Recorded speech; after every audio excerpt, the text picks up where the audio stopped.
అనగనగా అనంతపురం జిల్లాలోని చిన్న గ్రామంలో రామయ్య అతని భార్య లక్ష్మమ్మ జీవిస్తున్నారు. రామయ్య ఒక చిన్న రైతు, వయసు 60 ఏళ్లు దాటిపోయినా కాళ్లలో బలంతో పని చేసేవాడు.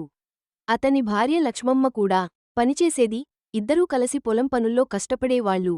వర్షాలు పడక, సాగు బాగా కాక అప్పులు పెరిగిపోయాయి. అప్పుడే రామయ్య తలపెట్టాడు. లక్ష్మి, మనకు పొలం నష్టమిచ్చింది.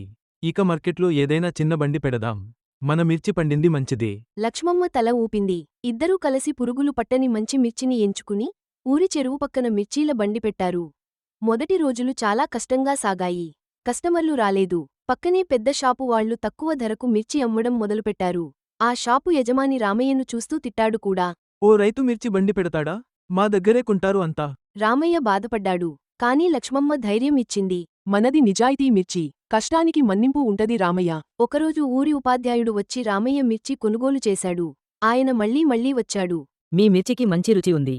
ఇంట్లో మా ఆరోగ్యం బాగుంది. అలా ఆ ఉపాధ్యాయుడు స్నేహితులకు చెప్పాడు. ఒక్కొద్దిగా బండి దగ్గర జనం చేరడం మొదలైంది. రామయ్య భార్య మితంగా బేరం చెబుతూ బండిని శుభ్రంగా ఉంచేది. రామయ్య కూడా చిన్న చిన్న కవితలు చెప్పేవాడు బండి వద్ద. మిర్చి మామూలే కాదు, రైతు మిరపరెడ్డి.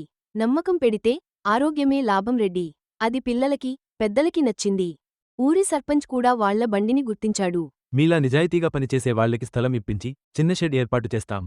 రామయ్య, లక్ష్మమ్మ వాళ్ల కష్టాన్ని ఫలితం చూశారు. అప్పులు తీరాయి. సంతోషంగా ఉన్నారు. ఒకరోజు రామయ్య కుర్చీలో కూర్చుని చెప్పాడు.